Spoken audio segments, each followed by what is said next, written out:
اعلیٰ مثال قائم کی ہے وزیر اعلیٰ KPK نے، اس کو بھی دیکھنے کے لیے آپ کو تھوڑا سا اس میں واضح طور پہ میں کچھ حقائق آپ کے سامنے رکھنا چاہوں گا۔ وزیر اعلیٰ KPK کی پراسرار فرمائش اور کوشش اس بات پہ کہ وہ اپنے معشوق سے ملنا چاہتے ہیں اور وہاں سے ان سے ملاقات کر کے ان کا اگلا حکم جو ہے وہ کیا صادر فرمائیں گے، اس حکم کے مطابق وہ چلیں گے۔ کیا ایک وزیر اعلیٰ جو ایک آئینی عہدے پہ بیٹھا ہو، اس آئینی عہدے کا حلف اس نے لیا ہو، کیا اس کی ذمہ داری نہیں ہے کہ اپنے صوبے کی جو عوام ہے اس کے حقوق وہ ان کو دلوائے، اس کے حقوق کی وہ پاسداری کرے، ان کے حقوق کی وہ پروٹیکشن کرے اور ان کے حقوق کو دیکھتے ہوئے وہ اپنی جو آئینی ذمہ داری ہے وہ اس کو بخوبی نبھائے۔ آئین کے آرٹیکل 130 کے تحت ہی کابینہ کا بنانا بھی لازم و ملزوم ہے، اور اس میں کابینہ کے جو کلیکٹیو ایک رسپانسبلٹی ہوتی ہے یا ایک کلیکٹیو رسپانسبلٹی کا کانسیپٹ ہے آئین پاکستان میں، کیونکہ صوبے کی حکومت یا صوبے کا وزیر اعلیٰ یا صوبے کا سیکرٹری خالی وہ کچھ بھی نہیں ہوتا۔ حکومت کابینہ کو کہا جاتا ہے کہ کابینہ جو ایگزیکٹو پاورز جو ایکسرسائز کرتی ہے وہ کابینہ کرتی ہے، اور کابینہ کو ہی ایگزیکٹو اتھارٹی کہا جاتا ہے۔ یہاں پہ ابھی تک تو کابینہ بنی نہیں، اور کہا جا رہا ہے کیونکہ اب اڈیالہ سے حکم کے منتظر تھے اور وہاں سے کیا حکم آئے گا، ظاہری بات ہے یہ عمران لا نہیں ہے تو اور کیا ہے۔ عمران لا یہی ہے کہ وہاں پہ جو کلٹ فالوئنگ کو ایک حکم صادر فرما دیا جاتا ہے اور کہا جاتا ہے کہ آپ فلاں اسٹینڈنگ کمیٹی سے استعفے دے دیں، جی بالکل حکم کی تعمیل ہوئی، ہم نے استعفے دے دیے۔ اسی طرح کہا جاتا ہے کہ فلاں جو ہے جگہ پہ پہنچ جائیں، وہاں پہ آنکھیں بند کر کے پہنچا جاتا ہے۔ یہ نہیں دیکھا جاتا، یہ نہیں سوچا جاتا کہ اس پہ پاکستان یا پاکستانیوں پہ کیا اثرات پڑیں گے۔ اور یہاں پہ عشق معشوقی کی باتیں کی گئیں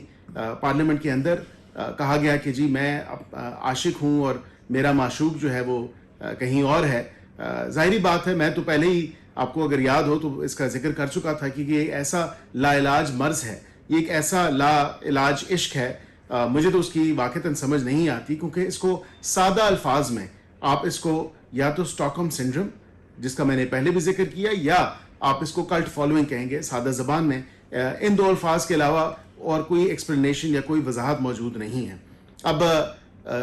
موصوف یہ ڈیمانڈ کرتے ہیں کہ میری ملاقات کروائی جائے تاکہ میں کابینہ کی تشکیل جو ہے اس کے اوپر مشاورت کر سکوں۔ تو کیا 2022 میں جب عمران خان کو نااہل کیا گیا تھا الیکشن کمیشن کی طرف سے، کیا واضح طور پہ جو قانونی ہمارے پاس اتھارٹیز ہیں، جو ہمارے پاس سپریم کورٹ کی ججمنٹس ہیں، وہ واضح طور پہ اس بات پہ فوکس کرتی ہیں، وہ واضح طور پہ اس بات پہ جو انہوں نے پریسیڈنٹ سیٹ کیا ہے، اس میں قانون تو یہی ہے کہ جو شخص الیکشن کمیشن آف پاکستان جس کی نااہلی کرے تو وہ 5 سال تک نااہل رہے گا۔ یہاں پہ تو بانی PTI کئی مقدمات میں سزا یافتہ ہیں اور کئی مقدمات میں وہ انڈر ٹرائل ہیں اور مجرم ہیں۔ تو ظاہری بات ہے کہ جب قانون کے مطابق ان کے اوپر کیسز ہیں تو وہ ان کو فیس کرنے پڑیں گے۔ اگر کسی آئین اور قانون کے ماورائے جاتے ہوئے ان کو کسی قسم کا ریلیف دیا جائے یا ان کو کسی قسم کا ریلیف دینے کی بات کی جائے یا وہ خود بھی اس کی بات کریں، تو میں سمجھتا ہوں کہ آئین اور قانون کی پابندی ہم سب پہ لازم و ملزوم ہے۔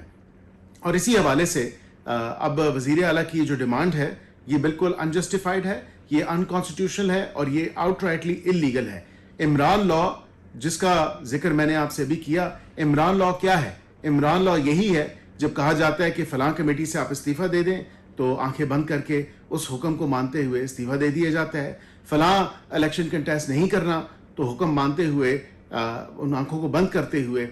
تابع ہوتے ہوئے اس حکم کی پاسداری کرتے ہوئے اور اس پہ آمین کہتے ہوئے کوئی الیکشن کنٹیسٹ نہیں کیا جا رہا، بائی الیکشن کی اگر بات کی جائے۔ اور اسی طرح آپ دیکھیں کہ جو احکامات اڈیالہ سے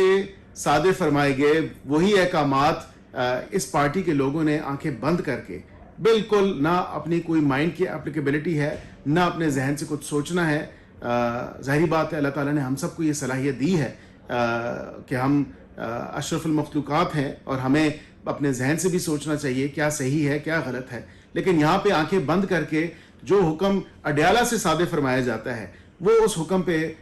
لبیک کہا جاتا ہے, اس حکم کو منوہن اسی طرح مانا جاتا ہے, اس کا کوئی ریشنل یا اس کے پیچھے جو ریزننگ ہے وہ پوچھنے کی کوئی جرت نہیں کرتا. تو یہ کلٹ نہیں ہے, یہ عمران لا نہیں ہے, تو اور کیا ہے؟ کیا کوئی آئین, کوئی قانون اس کی اجازت دیتا ہے کہ ایک سزا یافتہ مجرم, ایک سزا یافتہ ملزم